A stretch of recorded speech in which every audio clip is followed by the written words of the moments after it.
A very warm welcome to my channel triple E bank. क्या आपने channel को subscribe किया? अगर नहीं किया है तो चैनल को सब्सक्राइब कर लें। चैनल के नाम के बगल में सब्सक्राइब का बटन आ रहा होगा, उसे प्रेस कर दें और लाइक कर दें। और अगर आपने चैनल को सब्सक्राइब कर लिया तो बहुत बहुत धन्यवाद चैनल को सब्सक्राइब करने के लिए। तो आज हम लोग स्टार्ट करेंगे मोटर पार्ट 2। इससे पहले हम लोगों ने मोटर पार्ट 1 बनाया है जिसमें 20 सवाल हम लोगों ने सॉल्व किया है विथ कॉन्सेप्ट। आज हम लोग स्टार्ट करेंगे 21 से, जिसमें आपको शानदार कॉन्सेप्ट मिलने वाला है। तो चलिए स्टार्ट करते हैं मोटर पार्ट 2। तो हमारा पहला सवाल है मोटर पार्ट 2 का 21। तो देखिए 21 सवाल क्या पूछ रहा है। A direct online starter is used for starting motor. तो देखिए हम लोग का जो स्टार्टर होता है, स्टार्टर का मेन काम क्या होता है? स्टार्टर का मेन काम होता है स्टार्टिंग में करंट को लिमिट कर देना, आर्मेचर का जो करंट है उसको डिक्रीमेंट कर देना with the help of resistance, ठीक ना। तो स्टार्टर इसलिए लगाते हैं। बाकी डीसी याद रखिएगा कि डीसी मशीन को स्टार्ट करने के लिए किसी चीज़ की ज़रूरत नहीं पड़ती। DC machine self starting machine है, ठीक ना। कंफ्यूज नहीं होइएगा कि स्टार्टर का यूज कर रहे हैं कि स्टार्ट करने के लिए। नो, स्टार्ट करने के लिए हम लोग यूज नहीं करते हैं। हम लोग स्टार्टर का यूज स्टार्टिंग में करंट को लिमिट करने के लिए करते हैं, आर्मेचर करंट को। तो बोल रहा है कि DOL डायरेक्ट ऑनलाइन स्टार्टर का शॉर्टकट DOL लिख के भी कभी कभी आएगा। हाँ, तो एग्ज़ाम में ध्यान रखना है। तो DOL का यूज हम लोग कहाँ करते हैं? Starting of direct online starter use for starting motor. कितना HP या कितना रेटिंग के मशीन को स्टार्ट करने के लिए हम लोग डायरेक्ट ऑनलाइन स्टार्टर यूज करते हैं। तो हम लोग इसका यूज लो KVA वाला जो रेटिंग का जो मशीन होता है उसमें करते हैं, बहुत लो के लिए नहीं करते हैं, ठीक है। तो इसका यूज हम लोग देखिए 21 का हो जाएगा, 21 का ए हो जाएगा अप टू 5। अगर 5 HP तक का मशीन है तो हम लोग डायरेक्ट ऑनलाइन स्टार्टर यूज करेंगे।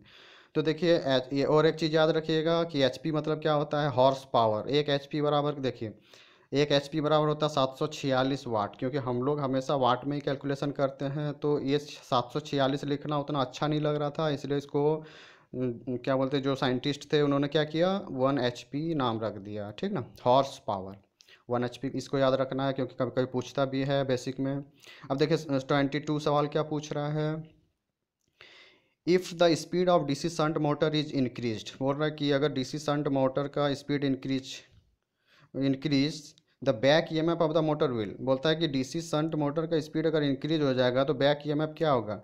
तो देखिए अगर हम, देखिए और एक चीज़ बता दे रहे हैं कि अगर हम मोटर में कहीं पे EG लिख रहे हैं तो उसका मतलब समझिएगा वो बैक EMF है, ठीक ना। क्योंकि मोटर और जनरेटर का मशीन एक ही होता है। तो अगर हम लोग जनरेटर का यूज करते हैं तो हम लोग उसको जनरेटेड EMF बोलते हैं, EG। और मोटर के केस में यही वाला EG क्या हो जाता है, नाम चेंज हो जाता है खाली इसका, इसको हम लोग बैक EMF बोल देते हैं, ठीक ना। तो कंफ्यूज नहीं होइएगा कि कभी कभी हम EG भी बोल देते हैं, ठीक ना। तो उसको आपको समझना है कि उसका मतलब बैक EMF है, ठीक। तो देखिए बोल रहा है कि अगर हमारा शंट DC शंट मोटर का अगर स्पीड इंक्रीज हो जाए तो हमारा EMF में क्या क्या बोलते हैं, EMF क्या होगा, जो बैक EMF आएगा हमारा उसमें क्या चेंजेज आएगा, इंक्रीज होगा, डिक्रीज होगा। तो देखिए हम लोग जानते हैं कि हम लोग ये जनरेटेड EMF ही है, बैक EMF क्या है, जनरेटेड EMF ही है। तो ये प्रोपोर्शनल किसका हो जाएगा, N फाई का। अगर हमारा स्पीड इंक्रीज होगा तो ये भी तो इंक्रीज हो जाएगा बैक EMF। तो बैक EMF डायरेक्टली प्रोपोर्शनल हो गया N फाई, क्योंकि बैक जनरेटर का केस में क्या होता है, जनरेटर का केस में हम लोग इसी बैक EMF को जनरेटेड EMF बोलते हैं, ठीक। तो वो प्रोपोर्शनल होता है N फाई का, तो बैक EMF मोटर में भी N फाई का प्रोपोर्शनल होगा, क्योंकि दोनों सेम चीज़ है, ठीक ना। तो अगर स्पीड इंक्रीज करेंगे तो EB भी इंक्रीज होगा, मतलब बैक EMF क्या हो जाएगा, इंक्रीज हो जाएगा। तो 22 का हो जाएगा B। अब देखिए 23 नंबर सवाल क्या बोल रहा है हमारा। अब 23 नंबर सवाल है, what will happened if the back EMF of DC motor unvanished suddenly.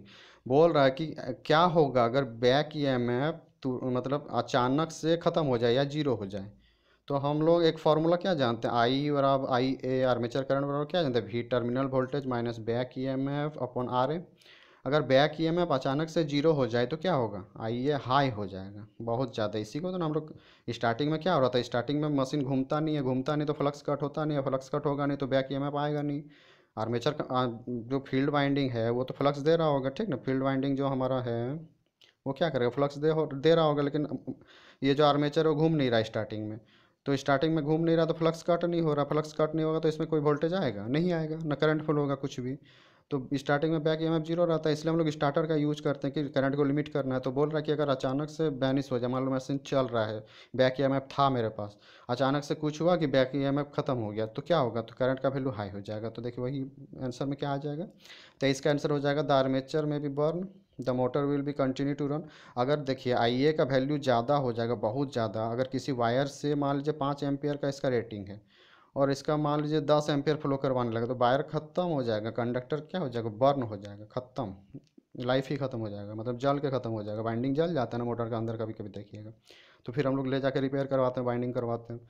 तो वही बोल रहा है कि क्या होगा, तो 23 का क्या हो जाएगा हमारा, 23 का आंसर हो जाएगा सी, कि द आर्मेचर में बर्न। ठीक ना। अब देखिए उसके बाद देखिए 24 नंबर सवाल क्या पूछ रहा है। 24 नंबर हमारा सवाल है, in case of DC shunt motor the speed is dependent on back EMF only because.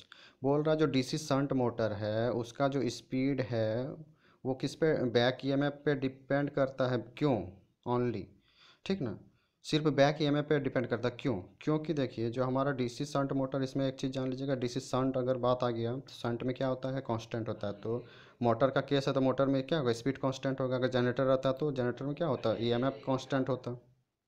तो देखिए डीसी शंट मोटर का पहले फिगर देख लेते हैं, फिर समझ में आ जाएगा आपको ये वाला सवाल। ठीक है, ये हमारा डीसी शंट मोटर है, ये हमारा डीसी शंट मोटर है। ठीक, तो बोल रहा है जो हमारा बैक ईएमएफ कहाँ आएगा, यहाँ पे आएगा, यहाँ से हम लोग सप्लाई देंगे मोटर में। ठीक, तो बोल रहा है बैक ईएमएफ जो डिपेंड करता है स्पीड पे ओनली, क्यों, तो जो हमारा फ्लक्स होता है आई, यहाँ पे क्या आएगा, फील्ड, ये फील्ड है तो आई एफ फ्लो होगा, आई एफ से आएगा हमारा फ्लक्स।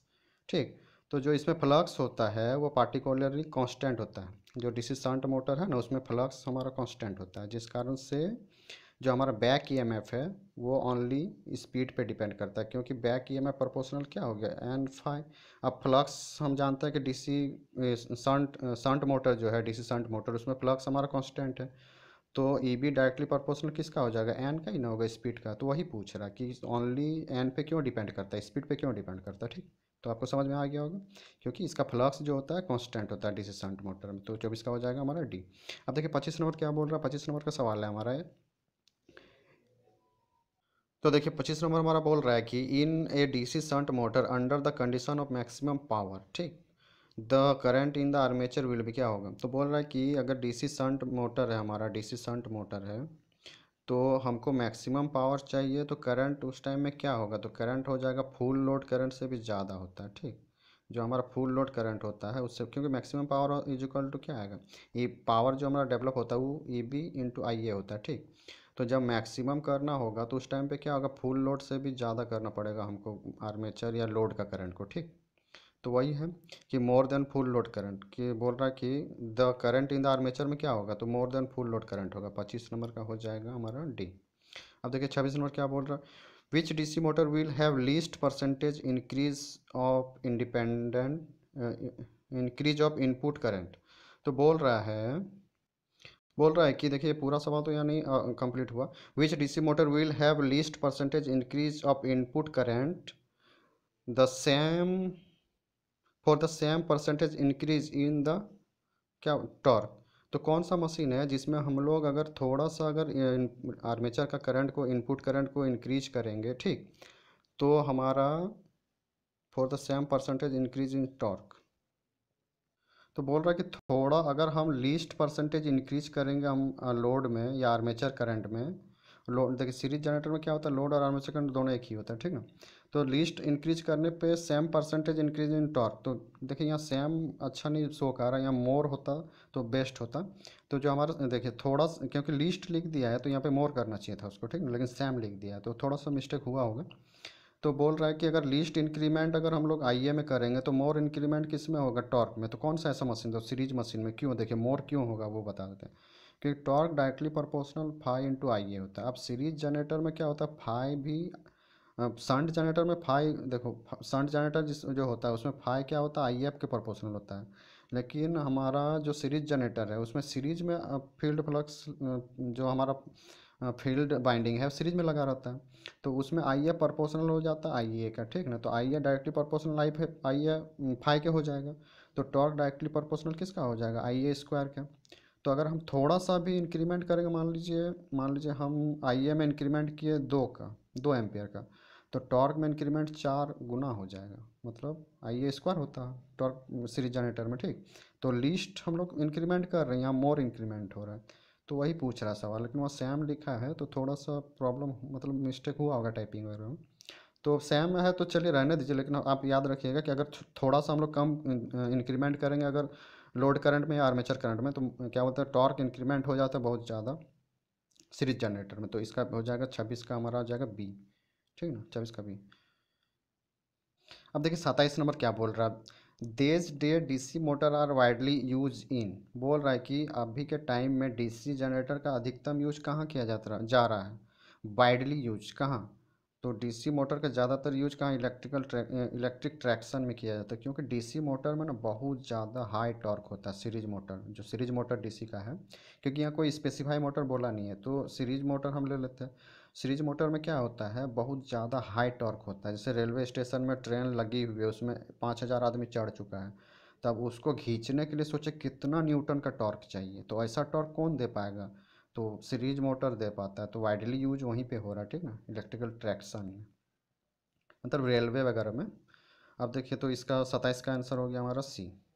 अब देखिए 28 नंबर क्या बोल रहा है, 28 नंबर पूछ रहा है, by looking which part of the motor it can be easily confirmed that a particular motor is DC motor.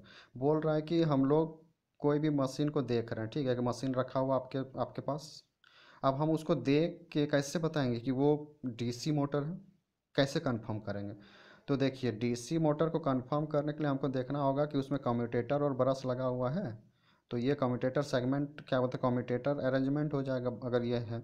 तो अगर ये कम्यूटेटर कहीं भी लगा हुआ है तो वो एकदम डीसी मोटर होगा, क्योंकि कोई भी मोटर हो डीसी का क्या एसी का भी, वो हमेशा जनरेट क्या करेगा, एसी ही जनरेट करेगा, लेकिन हमको चाहिए था आउटपुट पे डीसी, तो हम लोगों ने कम्यूटेटर अरेंजमेंट किया, ठीक ना, फिर हम लोग को आउटपुट पे डीसी मिल गया।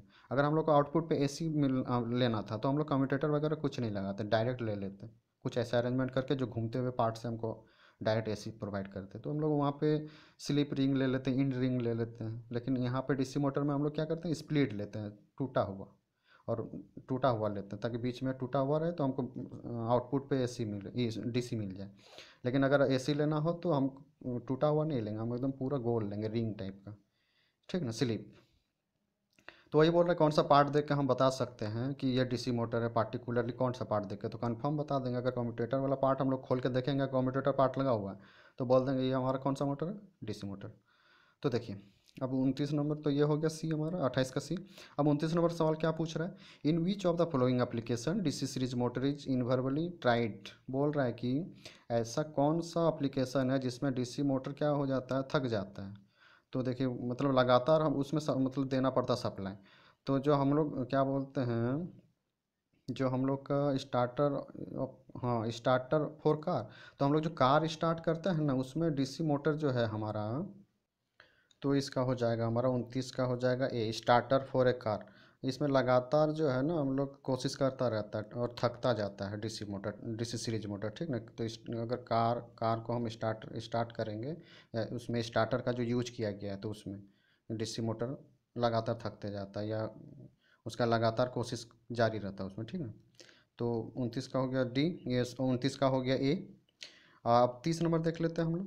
30 नंबर देखिए क्या पूछ रहा है, in DC machine frictional pitch winding is used, बोल रहा है कि जो डीसी मशीन है उसमें फ्रिक्शनल पिच वाइंडिंग क्यों यूज करते हैं। तो हम लोग को अगर स्पार्किंग को रिड्यूस करना होगा तो हम लोग क्या करते हैं, फ्रिक्शनल वाइंडिंग का यूज करते हैं। देखिए मान लीजिए ये एक वाइंडिंग है, ये हमारा वाइंडिंग है, ये ये एक कंडक्टर, ये कंडक्टर, ठीक।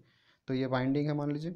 तो फ्रिक्शनल वाइंडिंग क्या होता है कि ये मान लीजिए 5 मीटर यहाँ पे मान लीजिए लंबाई है, तो हम लोग 4 मीटर लेंगे, ठीक। तो उसमें क्या होगा, कॉपर का रिक्वायरमेंट भी घट जाएगा और कम्यूटेशन प्रोसेस भी सही से होगा, क्योंकि स्पार्किंग, देखिए अगर फुल पिच वाइंडिंग लेंगे ना, मतलब इतना बड़ा वाइंडिंग लेंगे तो उसमें स्पार्किंग का मतलब प्रॉब्लम आ जाता है, कम्यूटेशन सही से हो नहीं पाता, स्पार्क करता रहता है, कम्यूटेटर यहाँ पे लगा रहता है, इससे कनेक्ट रहता है, यहाँ से कनेक्ट रहता है कम्यूटेटर, ठीक है। तो क्या बोलते हैं, जो कम्यूटेशन प्रोसेस होता है वो सही से नहीं हो पाता, क्योंकि स्पार्किंग होते जाता है। जैसे ये वाला वायर यहाँ जाता है और ये वाला वायर इसके यहाँ पे आने की कोशिश करेगा, तो उस टाइम जैसे ये कटा हुआ पार्ट को पार करेगा तो थोड़ा सा स्पार्क करेगा, ठीक ना। तो उस प्रॉब्लम को दूर करने के लिए भी हम लोग इसका ही यूज करते हैं, ये शॉर्ट पिच वाइंडिंग का। और इससे फ़ायदा भी हो जाता है, एक तो वोल्टेज हमारा इक्वल हो जाएगा, ऊपर से हमको कॉपर का रिक्वायरमेंट भी कम होगा, तो सेविंग हो जाएगा कॉपर का। तो बोल रहा कि फ्रिक्शनल पिच वाइंडिंग का क्यों यूज करते हैं डीसी मशीन में, तो हम लोग रिड्यूस द स्पार्किंग को रिड्यूस करने के लिए, ठीक। तो इसका हो जाएगा डी। अब देखिए 31 नंबर क्या है, ए 3 point starter is considered suitable for. बोला जो 3 पॉइंट स्टार्टर है वो किसके लिए सूटेबल है, तो वो सूटेबल होता है शंट मशीन और कंपाउंड मशीन के लिए, ठीक। तो देखिए कौन सा ऑप्शन है, shunt motor, shunt as well as compound motor, तो बी हो जाएगा आंसर। जो 3 पॉइंट स्टार्टर होता है वो हमारा शंट और कंपाउंड के लिए सूटेबल होता है। मतलब ये स्टार्टर का क्या काम है, ये रेजिस्टेंस को कम करता है स्टार्टिंग में, ठीक। तो ये 3 पॉइंट स्टार्टर, इसमें 3 गो पॉइंट होता है जो क्या बोलते हैं स्टार्टिंग में करंट को लिमिट करने का काम करता है। मतलब क्या करता है, देखिए स्टार्टिंग में आई हमारा प्रॉब्लम कहाँ आ रहा था, दिखा देते हैं। देखिए हम लोग आई का फॉर्मूला क्या जानते हैं, V minus E B upon R. तो स्टार्टिंग में अगर हम यहाँ रेजिस्टेंस ज़्यादा ऐड हो कर दें स्टार्टिंग टाइम में, मान लीजिए R1 R2 ऐड कर दें, तो क्या होगा, करंट का वैल्यू लिमिट होगा, ठीक। तो इसीलिए हम लोग स्टार्टर का यूज कर रहे हैं, 3 पॉइंट स्टार्टर का यूज करेंगे उसमें। तो ये करंट को लिमिट करेगा स्टार्टिंग में, और जैसे जैसे मतलब मोटर स्टार्टिंग में घूमता है नहीं तो ई जीरो रहता है, और जैसे जैसे मोटर घूमता जाएगा ई बी डेवलप होता जाएगा, और जैसे जैसे ई बी डेवलप होता जाएगा वैसे वैसे हम ये R1 R2 को मतलब जो सीरीज में आर्मेचर का रेजिस्टेंस के सीरीज में जो लगाते हैं स्टार्टर को, तो धीरे धीरे इसको भी सर्किट से कट करते जाएंगे। जैसे मान लीजिए ई बी बढ़ते जा रहा, मतलब पहले एक बढ़ा, फिर दो हुआ, फिर तीन हुआ, उसी तरह रेजिस्टेंस का वैल्यू भी हम घटाते जाएंगे, पहले एक घटाएंगे, फिर दो घटाएंगे, फिर तीन घटाएंगे, ऐसे करके घटाते जाएंगे। और अंतिम तक जब पूरा मोटर रनिंग कंडीशन में आ जाएगा तो स्टार्टर को ये पूरा को कट आउट कर देंगे, फिर जो नॉर्मल कंडीशन में मशीन था उसी में वर्क करना चालू कर देगा, ठीक। तो वही पूछ रहा कि 3 पॉइंट स्टार्टर किस में यूज करते हैं, तो याद रखिए शंट और as well as compound motor में। तो 31 का हो जाएगा हमारा बी। और देखिए 32 नंबर क्या पूछ रहा है, small DC motor up to 5 HP usually have. जो 5 HP तक का मोटर होता है, तो 5 HP क्या होगा, कितना वाट का हो जाएगा, तो 1 HP बराबर हम लोग जानते हैं 746 वाट। तो 5 से गुना कर दीजिए, 5 HP बराबर कितना हो जाएगा, तो 746 इंटू 5 6 पंचे 30, 5 चौक 20 3 23, 7 5 35 और 36 37, मतलब सोचिए 4 किलोवाट का मशीन हो जाएगा आसपास के, ठीक ना, मतलब नियरली। तो बोल रहा है कि 5 HP का मशीन है, यूजली है, क्या होता है, देख लेते हैं। हाँ, कितना पोल होगा, बोल रहा है कि 5 HP तक का मशीन में कितना पोल हो सकता है, तो मिनिमम 2 पोल, क्योंकि छोटा मशीन है तो ज़्यादा पोल होगा नहीं, ठीक। तो देखिए मिनिमम पोल क्यों होगा, ये सवाल भी आएगा। तो देखिए हम लोग जानते हैं छोटा मशीन है तो टॉर्क भी छोटे ना कम ही होगा। तो देखिए टॉर्क डायरेक्टली प्रोपोर्शनल किसका, पोल का है, मतलब ये तो कांस्टेंट पार्ट है ना। तो जितना ज़्यादा पोल होगा उतना ज़्यादा ना टॉर्क होगा। तो मशीन है हमारा 5 HP का, छोटा रेटिंग का, तो पोल का संख्या कम ना रखेंगे तभी टॉर्क भी कम रहेगा। 5 HP का मशीन कितना ज़्यादा हमको लोड गेन कर पाएगा, कितना ज़्यादा स्पीड दे पाएगा, या कितना ज़्यादा चीज़ों को खींच पाएगा, ज़्यादा चीज़ को तो खींच नहीं पाएगा वो। तो इसलिए हम लोग पोल ज़्यादा नहीं लेते हैं, दो सबसे कम जो होगा वही ऑप्शन सही होगा, ठीक। तो ए हो गया हमारा 32 का ए। अब 33 नंबर देखिए क्या बोल रहा है, in case of condition for maximum power for a DC motor are establish the efficiency of the motor will be. बोल रहा है कि अगर मैक्सिमम पावर डीसी मोटर जो है वो गेन कर लिया, इस्टेब्लिश मतलब बना लिया है, ठीक। मैक्सिमम पावर गेन कर लिया, तो हम लोग जनरेटर में क्या पढ़ते हैं कि जनरेटर मैक्सिमम पावर तब गेन करता है जब वोल्टेज अपॉन 2 होता है। तो ये जनरेटर में V/2 होगा जब, तब हम लोग क्या होगा, मैक्सिमम पावर डेवलप करेगा मशीन, ठीक। तो मशीन तो वही है ना, जनरेटर और मोटर तो एक ही चीज़ है। तो यही वाला बैक ईएमएफ क्या हो जाएगा, EB हो जाएगा। तो EB हो जाएगा तो यहाँ भी तो EB V/2 होगा। तो हम लोग पावर मैक्सिमम बराबर जानते हैं EB/IA होता है। तो मैक्सिमम पावर तभी डेवलप करेगा जब EB का वैल्यू V/2 होगा, क्योंकि हम लोग कंडीशन जानते हैं कि maximum power when develop when terminal voltage by 2, ठीक ना। तो 50% होगा ना, 1/2 मतलब 50% होता है। तो मैक्सिमम पावर तभी डेवलप करेगा जब 50% होगा। तो देखिए एक भी ऑप्शन है नहीं है 50%, तो लेस देन 50 है। तो 33 का आंसर हो जाएगा हमारा डी। देखिए मोटर मैक्सिमम पावर तभी डेवलप करता है जब हमारा बैक ईएमएफ 50% हो, ठीक। 50% जब बैक ईएमएफ होगा ना, तो हमारा मोटर मैक्सिमम पावर डेवलप करेगा, याद रखिएगा। और जनरेटर का केस में भी वही है, बैक ईएमएफ हो जाएगा जनरेटेड ईएमएफ, तो मैक्सिमम वोल्टेज कब डेवलप करेगा, जब V/2 होगा। अब देखिए ये हो गया हमारा 33 हो गया, 33 का हो गया हमारा डी। अब 34 नंबर सवाल देख लेते हैं क्या बोल रहा है। 34 नंबर सवाल देखिए क्या बोल रहा है। ए सीयरिंग मशीन है cyclic load consisting of intermediate light and Henry loads, which of the following DC motor will be suitable for this purpose. जो हमारा बाल काटने वाला मशीन होता है, तो हम लोग क्या बोले थे, एक चीज़ आपको समझाए भी थे कि जो हमारा घरों का जो घर में जो छोटा मोटा काम के लिए हम लोग जो मोटर वगैरह यूज करते हैं, तो उसके लिए हम लोग क्या करते हैं, संट वगैरह ले लेते हैं। तो ऑप्शन में अगर संट, देखिए एक चीज़ कभी कंफ्यूज नहीं होना है कि संट और कॉम्युलेटिव में, कॉम्युलेटिव एडवांस वर्जन है, ठीक। तो हम लोग हमेशा संट मतलब संट या सीरीज का जब भी बात करेंगे, तो अगर पार्टिकुलर केस आएगा जैसे बोलेगा कांस्टेंट लोड, तो ये इसको ले लेंगे, ठीक। और अगर बोलेगा हमको हाई टॉर्क चाहिए, तो सीरीज ले लेंगे। लेकिन अगर हमारे पास दोनों, मतलब ये पार्टिकुलर बोले और कॉम्युलेटिव भी ऑप्शन में दिया रहे, तो इसको चूज नहीं करेंगे। लेकिन अगर घर वाला जो हमारा काम है, छोटा मोटा काम, और जो बीच वाला कंडीशन होता है, जो स्पेशल कंडीशन है, बीच वाला कंडीशन की कुछ भी यूज करेंगे तो हो जाएगा। तो ये कॉम्युलेटिव कंपाउंड मोटर क्या है, ये दोनों का एडिशन है, तो ये एडवांस वर्जन हो जाता है, ठीक ना। तो एज कम्पेयर टू ये दोनों मोटर, ये तो स्पेशल केस के लिए, अगर शंट ले लेंगे तो सिर्फ कांस्टेंट स्पीड देगा, ये ले लेंगे तो हाई टॉर्क देने लगेगा, तो हम लोग सूटेबल नहीं होगा, ठीक। तो हम लोग देखेंगे कि दोनों फीचर्स किस में मिल जा रहा है। अगर ये ऑप्शन नहीं रहता तो शंट मारते, लेकिन यहाँ हमको स्पेशल फीचर्स दे दिया कि दोनों का फीचर्स अगर एक चीज़ में मिल रहा है, तो हम प्राइस सेम ही होगा, ठीक ना। तो हम कौन सा यूज करेंगे, तो काहे या ये मोटर लेने जाएंगे, तो हम कम्युलेटिव ले लेंगे ना। तो वही वो बाल काटने के लिए क्या बोलते हैं, लाइट लोड, इंटरमीडिएट मतलब थोड़ा फ्लक्चुएशन वाला लोड, जो मतलब ज़्यादा हाई रेटिंग का लोड नहीं, और and light and intermediate light and Henry load. Henry मतलब कॉयल लगा हुआ, जहाँ जिस भी इक्विपमेंट में कॉयल लगा हो, तो उसको हैंड्री लोड बोलते हैं, ठीक ना, याद रखिएगा। तो मोटर में तो कॉयल ही लगा होता है ना, क्या लगा है कुछ तो लगा हुआ और नहीं है, तो उसको हैंड्री लोड ही बोलेंगे हम लोग। तो वही पूछ रहा है कि बाल काटने वाला मशीन में जो साइक्लिक लोड कंसिस्ट होता है, उसमें इंटरमीडिएट एंड लाइट लोड्स रहता है, which of the flowing motor हमको सूटेबल हो जाएगा, तो हम लोग कम्युलेटिव कंपाउंड मोटर का यूज कर लेंगे वहाँ, ठीक ना। तो हमारा 34 का हो गया, 34 का हो गया हमारा सी। अब 35 नंबर देखिए क्या पूछ रहा है। The ratio of starting torque, बोल रहा है starting torque upon full load torque का रेशियो किसका कम होगा। तो देखिए start full load, sorry, the ratio of starting torque to the full load torque is least, किसका होगा।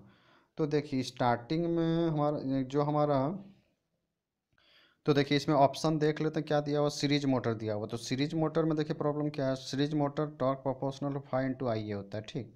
अब स्टार्टिंग में तो आई ए लो रहेगा, तो हमको टॉर्क कुछ मिलेगा, ठीक, मान लीजिए 5 मिला। अब जब हम लोग लोड इंक्रीज करेंगे, तो फाई भी बढ़ेगा, ये भी बढ़ेगा, ठीक। तो उसमें हमारा क्या बोलते हैं, बात बन नहीं पाएगा, मतलब इन डिक्रीमेंट वाला बात इसमें नहीं बन पाएगा, कि दोनों, सॉरी, जब रनिंग कंडीशन में आएगा, तो ये फाई आई ए के इक्वल हो जाएगा, प्रोपोर्शनल हो जाएगा, क्योंकि सीरीज में लगा हुआ रहता फील्ड वाइंडिंग। तो आई ए स्क्वायर का हो जाएगा, टॉर्क टॉर्क प्रोपोर्शनल आई ए स्क्वायर हो जाएगा। तो देखिए बहुत ज़्यादा टॉर्क बढ़ने लगेगा, ठीक। तो ये वाला हम प्रीफर करेंगे नहीं। अब कंपाउंड मोटर में भी आ जाएगा हमारा, सीरीज मोटर का एडिशन रहता है, तो इसमें भी थोड़ा बहुत वही प्रॉब्लम आएगा। शंट मशीन में क्या होगा, देखिए शंट मशीन में स्टार्टिंग में जो हमारा होगा, ये प्रोपोर्शनल हो जाएगा फाई इंटू आई ए। अब फाई है हमारा कांस्टेंट, तो ये डिपेंड कर जाएगा आई ए में, तो टॉर्क स्टार्टिंग में आई ए आया मान लीजिए, हाँ। अब टॉर्क जब हमारा फुल लोड होगा, तो उस टाइम क्या होगा, टॉर्क फुल लोड होगा, तो फाई तो हमारा कांस्टेंट है, तो आई ए इंक्रीमेंट होगा, लोड कंडीशन लोड लगा देंगे, तो आई ए का जैसे लोड लगाएंगे, तो और फुल लोड कंडीशन में जा रहा है, तो आई ए का इंक्रीमेंट होगा। तो फुल लोड कंडीशन में आई ए इंक्रीमेंट होगा, मतलब फुल लोड भी, टॉर्क भी इंक्रीमेंट होगा। तो स्टार्टिंग अपॉन फुल लोड, ठीक, फुल लोड। तो लिस्ट किसका होगा, जिसका इधर वाला वैल्यू मान लीजिए यहाँ 2 आया और यहाँ 4 आया, तो ये इसका वैल्यू क्या होगा, डिक्रीमेंट होता जाएगा। मान लीजिए यहाँ 2 ही है, यहाँ 5 हो गया, तो और डिक्रीमेंट होगा। तो मतलब नीचे अगर बड़ा रहेगा तभी ना डिक्रीमेंट आएगा। तो ये हमारा शंट मशीन कर देता है ये काम, ठीक ना। तो शंट मोटर इसका आंसर हो जाएगा, तो 35 का हो जाएगा हमारा बी। अब देखिए 36 नंबर क्या बोल रहा है। सीरीज मोटर इसलिए नहीं कर रहे हैं कि वो हमारा बहुत ज़्यादा इंक्रीमेंट और फ्लक्चुएसन वाला वैल्यू देने लगेगा कि टॉर्क थोड़ा सा, मतलब थोड़ा सा करंट इंक्रीज हो रहा है, टॉर्क बहुत ज़्यादा भाग रहा है, तो ये उतना सूटेबल नहीं है। और ज़्यादातर हम लोग सीरीज मोटर का यूज नहीं करते हैं, जहाँ पे हमको बहुत ज़्यादा टॉर्क चाहिए होता है वहीं पे करते हैं, ठीक ना। तो इसलिए ये उतना सस्टेनेबल सूटेबल नहीं होगा। अब देखिए 36 नंबर हमारा क्या आंसर बोल रहा है। 36 नंबर बोल रहा है in DC motor which of the flowing can sustain the maximum temperature rise. बोल रहा है कि डीसी मोटर में वो कौन सा पार्ट है जो मैक्सिमम टेम्परेचर को सहन कर लेता है, ठीक। तो वो कौन है, फील्ड वाइंडिंग होगा, ठीक। फील्ड वाइंडिंग क्या है, वो मैक्सिमम टेम्परेचर इंक्रीज होगा ना तो उसको सस्टेन करना पड़ेगा, क्योंकि फ्लक्स का वैल्यू मान लीजिए जब हमको करंट का वैल्यू ज़्यादा चाहिए होगा तो फ्लक्स का वैल्यू को बढ़ाना पड़ेगा तो वो ये कट करेगा, जैसे मोटर, तो मोटर कट करेगा तो स्पीड भी उसका बढ़ते जाएगा, ठीक। तो ज़्यादातर जो हमारा क्या बोलते हैं हीट वगैरह जो हो रहा है वो ज़्यादातर सस्टेन करने का कैपेसिटी किसको हम लोग दे के रखते हैं, फील्ड वाइंडिंग को, कि ये हीट भी मशीन हो रहा है ना तो ये सस्टेन करे, ये ना कि फील्ड वाइंडिंग टूट जाए। अगर फील्ड वाइंडिंग ही ख़त्म हो जाएगा तो सारा खेल ख़त्म हो जाएगा, ठीक ना। तो इसलिए फील्ड वाइंडिंग को हम लोग ऐसा बनाते हैं कि वो मैक्सिमम टेम्परेचर को सहन करे, मतलब कॉपर वाइंडिंग आर्मेचर वाइंडिंग से भी ज़्यादा सहनशीलता फील्ड वाइंडिंग में होना चाहिए, ठीक ना, हीटिंग कंडीशन। तो 36 का हो जाएगा हमारा सी। अब देखिए 37 नंबर क्या बोल रहे हैं। 37 नंबर हमारा सवाल है which of the flowing law या rule can be use to determine the direction of the rotation of motor. तो हम लोग बताया था देखिए जनरेटर को हम लोग दायां हाथ से घुमाते हैं, ट्रिक्स बताए थे, तो इसलिए वहाँ राइट हैंड रूल लगाएंगे। अब जो मोटर होगा तो इसका अपोजिट रूल लग जाएगा, लेफ्ट हैंड रूल। तो फ्लेमिंग का रूल ही होता है ना वो, लेफ्ट हैंड और राइट हैंड। तो यहाँ देखिए 37 का एक छोटा बच्चा वाला सवाल है, 37 का हो गया हमारा डी। फ्लेमिंग मोटर में बोल रहा है कि कौन सा रूल यूज करते हैं हम लोग डायरेक्शन फाइंड आउट करने के लिए, फ्लेमिंग लेफ्ट हैंड रूल, ठीक। तो 37 का हो गया डी। देखिए 38 नंबर सवाल क्या पूछ रहा है, बोल रहा है which of the flowing load normally needs starting torque more than the rated torque. तो बोल रहा है कि ये इन चारों में से ऐसा कौन सा क्या होता है सिस्टम है जो स्टार्टिंग में हाई टॉर्क का ज़रूरत होता है as compare to rated torque, मतलब जो उसका जितना रेटेड टॉर्क है उससे भी ज़्यादा स्टार्टिंग में उसको हाई टॉर्क चाहिए होता है। तो हम लोग का जो कन्वेयर बेल्ट होता है वो हमारा स्टार्टिंग में इसको बहुत ज़्यादा टॉर्क का ज़रूरत होता है, ठीक। तो 38 का हो जाएगा बी। देखिए अब कन्वेयर बेल्ट क्या होता है, जो इंडस्ट्री वगैरह में जहाँ पे मान लीजिए बल्ब का प्रोडक्शन होता है तो ऐसे पट्टी नुमा एक चादर जैसा बेल्ट होता है, जो चमड़ा वाला बेल्ट है ना, तो उसी तरह वो भी बेल्ट होता है। जो आप देखिएगा जो आटा वाला चक्की वाला मशीन होता है वहाँ पे भी एक बेल्ट लगाया जाता है, तो उसी टाइप का बेल्ट होता है। इसमें सामान बल्ब उल्ब मतलब जो सामान प्रोडक्शन हो रहा था ना तो इसके ऊपर फेंक के रख देते हैं हम लोग, ठीक। तो मोटर घूमता रहता है, यहाँ पे आदमी बैठा रहता है, ये लोग ऑपरेट मतलब ये लोग क्या करता है, मान लीजिए बल्ब बन रहा है तो कोई ढक्कन लगाएगा, कोई शीशा लगाएगा इस बल्ब में, और ये पट्टी इधर मूव करता रहेगा। तो मान लीजिए यहाँ पे लगाना, इसको लगाना था बल्ब में, मान लीजिए ढक्कन ढक्कन लगाना था, ये ढक्कन लगा दिया रख दिया, फिर ये बल्ब आगे आ जाएगा क्योंकि बेल्ट घूमता जाएगा।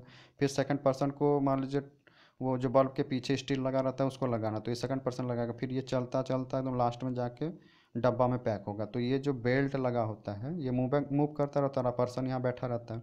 जो इंडस्ट्री में काम किया होगा ना तो उसको ये पता होगा, ठीक है। तो बोल रहा है कि इसके इसके स्टार्टिंग में बहुत ज़्यादा टॉर्क का ज़रूरत होता है, जब ये स्टार्ट होता है रनिंग कंडीशन में उतना ज़्यादा टॉर्क का नहीं ज़रूरत होता जितना उसका रेटिंग है, ठीक। तो वही बोल रहा है, तो कन्वेयर बेल्ट हो जाएगा इसका आंसर, ठीक ना। तो यही होता है कन्वेयर बेल्ट। तो 38 का हो गया हमारा बी। अब 39 नंबर देखिए क्या बोल रहा है, the starting resistance of the DC motor is generally. तो जो डीसी मशीन है हमारा स्टार्टिंग में क्या होता है, रजिस्टेंस बहुत लो होता है, इसीलिए ना हम लोग स्टार्टर का यूज करते हैं। अगर हाई होता तो हम लोग स्टार्टिंग में क्या है कि ईबी तो है नहीं स्टार्टिंग में, तो आईए हाई हो जाता है। तो इसीलिए ना हम लोग स्टार्टर का यूज करते हैं ताकि आईए को कम कर सके, और यहाँ पर रेजिस्टेंस लगाते हैं। अगर मान लीजिए मशीन का रेजिस्टेंस ही ज़्यादा होता तो फिर हम लोग को स्टार्टर लगाने का ज़रूरत ही नहीं पड़ता, ठीक। तो वही पूछ रहा है कि जो स्टार्टिंग रेजिस्टेंस होता है डीसी मोटर का जनरल क्या होता है, तो लो होता है, इसलिए हम लोग स्टार्टर का ना यूज करते हैं। तो वही पूछ रहा है कि क्या होता है स्टार्टिंग में, तो लो हो जाएगा, तो 39 का ए। अब देखिए 40 नंबर के पूछ रहा है क्या, the the speed of A DC series motor is.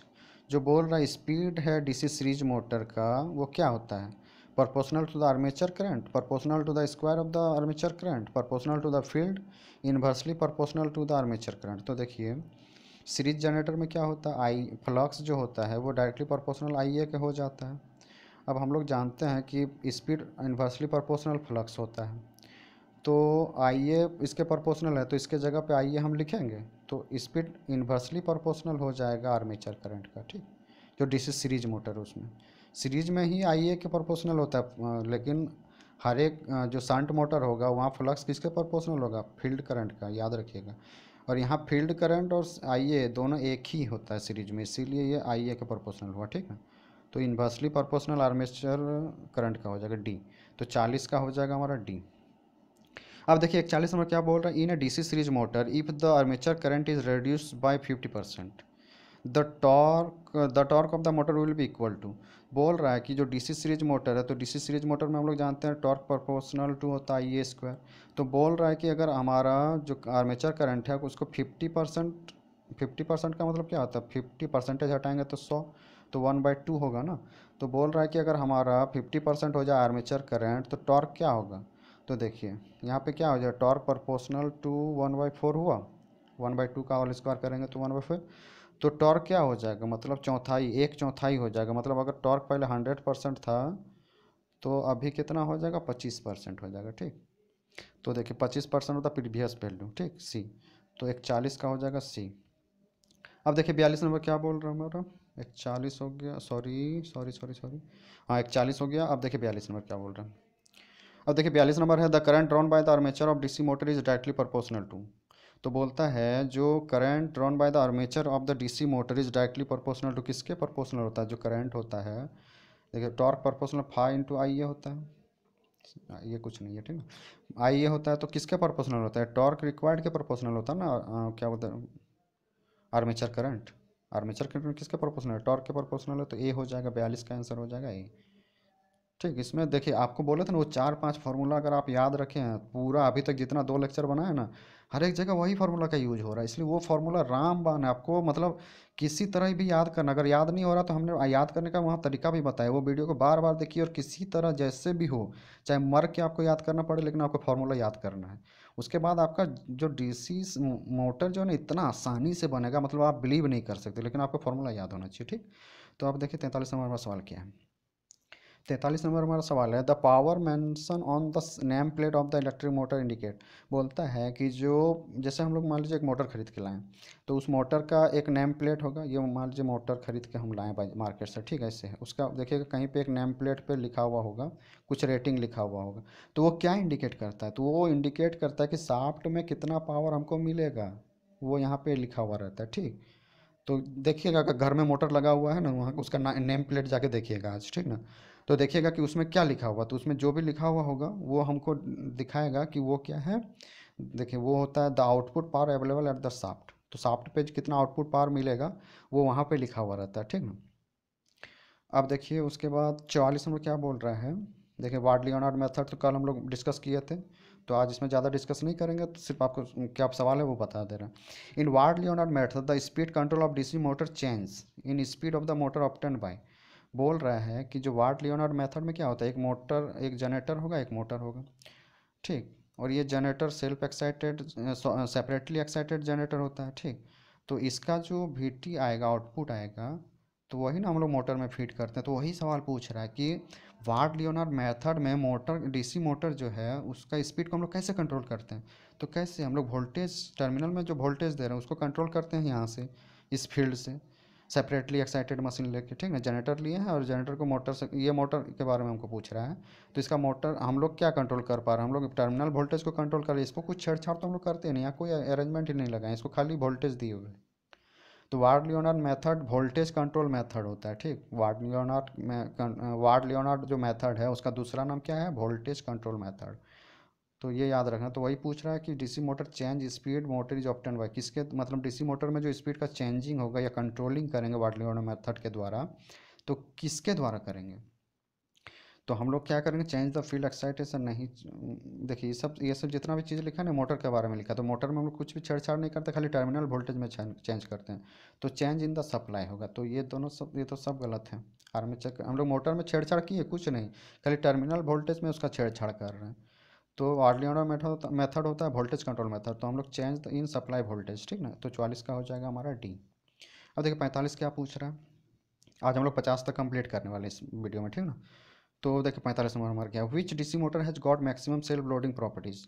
तो देखिए जो डिफरेंशियल मशीन होता है ना, डिफरेंशियल कंपाउंड मशीन, वो क्या होता है, सेल्फ लोडिंग हो जाता है। मतलब इसको ये सेल्फ लोडिंग क्यों होता है, देखिए इसका, इसमें जो हमारा फ्लक्स आता है वो माइनस होके आता है, ठीक ना। तो ये जो देखिए इसमें क्या होता है, शंट माइनस सीरीज, ठीक ना, फाइव सीरीज। तो डीसी कंपाउंड का मतलब क्या होता है, सीरीज प्लस शंट का एडिशन होगा। अब डिफरेंशियल है तो माइनस होगा, कम्युलेटिव मतलब प्लस होता है। तो कंपाउंड मतलब हो गया दोनों शंट और सीरीज। तो इसमें फ्लक्स देखिए घटता जाता है, ठीक। तो हम लोग जानते हैं स्पीड क्या होता है, इन्वर्सली प्रोपोर्शनल फ्लक्स होता है। तो अगर हम देखिए इसमें बोल रहा है कि सेल्फ लोडिंग प्रॉपर्टीज होता है, मतलब खुद लोड को इंक्रीज करने लगेगा। अगर हम लोग अगर डिफरेंशियली जो कंपाउंड मोटर है उसमें अगर मतलब एक पार्टिकुलर लोड से ज़्यादा लोड लगा देंगे ना, तो वो क्या करेगा ना, थोड़ा सा फ्लक्स का इंक्रीमेंट बढ़ाएगा। जैसे थोड़ा सा फ्लक्स का इंक्रीमेंट बढ़ाएगा ना, तो लोड का इंक्रीमेंट और बढ़ता जाएगा, ठीक है। थोड़ा सा मतलब थोड़ा सा फ्लक्स बढ़ाता है उधर ज़्यादा बढ़ने लगता है, क्योंकि जो देखिए जब हम लोग सीरीज इसमें फाई का वैल्यू क्यों घटता है, तो जब हम लोग लोड लगाएंगे तो फ्लक्स का रिक्वायरमेंट बढ़ने लगेगा, तो सीरीज से ज़्यादा करंट बहने लगेगा। सीरीज से करंट ज़्यादा बहने लगेगा तो फ्लक्स को रिक्वायरमेंट देता रहेगा, फ्लक्स बढ़ता जाएगा सीरीज का। तो मैं टोटल फ्लक्स हमारा घटता जाएगा, क्योंकि शंट माइनस सीरीज होता है। तो सीरीज का फ्लक्स बढ़ता जाएगा तो ये टोटल घटता जाएगा, घटता जाएगा तो स्पीड बढ़ता जाएगा। तो ज़्यादा मतलब थोड़ा सा फ्लक्स बढ़ाएंगे तो स्पीड और इंक्रीमेंट होता जाएगा। तो हमारा क्या होगा, मशीन जो है उस इस मशीन को हम लोग मतलब ज़्यादा लोड के लिए यूज नहीं करेंगे। मतलब जितना इसका वैल्यू है उससे ज़्यादा लोड अगर दिए तो ये मतलब डेंजरस कंडीशन ला देगा, ठीक है। तो सेल्फ लोडिंग प्रॉपर्टी का मतलब ये होता है कि वो खुद ब खुद लोड को इंक्रीज करने लगेगा अपने आप में। थोड़ा सा फ्लक्स मतलब थोड़ा सा फ्लक्स घटा ना, तो वो अपना स्पीड को एकदम हाई ले चला जाएगा, तो प्रॉब्लम क्रिएट करने लगेगा, ठीक। तो self loading property differential compound motor का होता है। तो 45 का हो जाएगा हमारा डी। अब देखिए 46 नंबर क्या बोल रहा है, which DC motor will be suitable along with flywheel for intermediate light and heavy loads. तो बोल रहा है कि कौन सा मोटर सुटेबल होगा होगा इंटरमीडिएट और लाइट, मतलब इंटरमीडिएट मतलब बीच वाला लोड के लिए, मतलब ना ज़्यादा ना कम लोड है, और इंटरमीडिएट लोड है मतलब ज़्यादा टॉर्क का रिक्वायरमेंट नहीं है, मिड मतलब बीच का कंडीशन। तो अगर बीच का कंडीशन जब भी हम बोलें कि अगर इस टाइप का आए तो हम लोग क्या शंट का यूज करते हैं। अब शंट का यूज और ऑप्शन में कॉम्युलेटिव भी दे दिया, तो हम लोग हमेशा उसी को प्रीफर करेंगे, शंट को नहीं कर लेंगे, ठीक ना। क्योंकि इसमें दोनों फीचर्स मिल जाएगा, हाई टॉर्क भी मिल जाएगा और शंट का कांस्टेंट होता है स्पीड। ये दोनों क्या करता है, पार्टिकुलर स्पेशल केस के लिए अगर हमको चाहिए होगा तो हम लोग ये दोनों का यूज करेंगे सिर्फ स्पेशल केस के लिए। लेकिन अगर बीच वाला कंडीशन आ जाए ना, तो हम लोग हमेशा कॉम्युलेटिव, अगर ऑप्शन में है नहीं है तो शंट, ठीक। तो यहाँ पे क्योंकि ये एडवांस फीचर है, ये दोनों का एडवांस वर्जन क्या है, कॉम्युलेटिव है, तो इसलिए हम लोग इसको ही ले लेंगे, ठीक है। तो 46 का हो जाएगा सी। जैसे आप मान लीजिए मोबाइल खरीदने जा रहे हैं, तो जो मोबाइल आपको दोनों मान लीजिए दो चार तरह का फीचर्स देगा as compare to other mobile, तो आप वही प्रीफर करेंगे ना। प्राइस थोड़ा बहुत डिफरेंस रहेगा, ज़्यादा नहीं। तो आप चाहिएगा कि हम वही वाला मोबाइल है जो दो ज़्यादा फीचर्स दे, तो इसीलिए हम लोग कॉम्युलेटिव ऑप्शन में है तो इसी को प्रीफर करते हैं, ठीक है। नहीं तो फिर संट होता। अब देखिए 47 नंबर क्या बोल रहे हैं, if a DC shunt motor is working as a no load if shunt field circuit suddenly open. बोल रहा है जो डीसी शंट मोटर है, देखिए कल का सवाल फिर रिपीट हो रहा है, तो इसका मतलब कितना इंपॉर्टेंट है ये देखिए। बोल रहा है कि डीसी शंट मोटर है उसका अगर फील्ड मान लीजिए सडनली ओपन हो जाता है, मान लीजिए वर्किंग कंडीशन में है, वर्किंग नो लोड में वर्क कर रहा है, ठीक मशीन, और इसका जो फील्ड टर्मिनल है वो सडनली ब्रेक कर जाता है, मतलब अचानक से टूट जाता है, मतलब हमको पता भी नहीं चलता, मतलब चलते चलते टूट गया, अचानक से कुछ भी हो सकता है। तो क्या होगा, तो देखिए जैसे ये फील्ड है तो यही ना हमको फ्लक्स प्रोवाइड करता है। तो यहाँ से आई एफ बह रहा होगा, तो आई एफ बहेगा तो फ्लक्स आएगा, I F proportional to flux होता है। अब ये कट गया तो यहाँ से कोई करंट फ्लो होगा, तो आई एफ हो गया जीरो, तो फ्लक्स भी हो जाएगा जीरो, क्योंकि आई एफ आ ही नहीं रहा तो फ्लक्स कहाँ से आएगा। अब फ्लक्स हो गया जीरो, तो हम लोग जानते हैं स्पीड इन्वर्सली प्रोपोर्शनल होता है फाई। अब फाई हो गया जीरो तो स्पीड क्या हो जाएगा, बाप रे, इनफाइनाइट चला जाएगा ना। तो स्पीड हमारा क्या होगा, स्पीड हो जाएगा इनफाइनाइट। अब इनफाइनाइट स्पीड आ जाएगा तो सोच रहे हैं मोटर कैसे कितना वाइब्रेशन के साथ घूमने लगेगा। अब ज़रूरत से ज़्यादा वो वाइब्रेट करने लगेगा मोटर, तो हमारा डेंजरस कंडीशन आ जाएगा। तो क्या होगा देखिए, और उस टाइम में क्या होगा, तो उस टाइम में क्या होगा कि देखिए ऑप्शन कौन सा मिल रहा है, नथिंग विल बी हैपन, गलत, दिस विल में गलत है। हाँ देखिए सी नंबर जो 47 का हो जाएगा हमारा सी, 47 का सी देखिए बोला this will result in excessive speed possible. मतलब स्पीड जो हो जाएगा वो एक्सेसिव हो जाएगा क्योंकि स्पीड बढ़ गया। अब स्पीड बढ़ेगा तो सेंट्रीफ्यूगल फोर्स भी बढ़ जाएगा, ये फोर्स बढ़ेगा तो मोटर का वाइंडिंग वाइंडिंग सब उखाड़ के फेंक देने वाला है, इसका साफ टूट सब उखड़ जाएगा अगर अगर हम लोग मशीन को बंद नहीं किए तो, ठीक ना। तो वही बोल रहा है कि due to excessive centrifugal stress, मतलब आर्मेचर डिस्ट्रॉयड हो जाएगा, मतलब टूट जाएगा। Due to excessive centrifugal stress मतलब सेंट्रीफ्यूगल फोर्स इतना ज़्यादा हो जाएगा तो इससे स्ट्रेस पैदा होगा, स्ट्रेस पैदा होगा तो हमारा जो है आर्मेचर डिस्ट्रॉयड मतलब टूट जाएगा, एक्सेसिव स्पीड आ जाएगा, ठीक।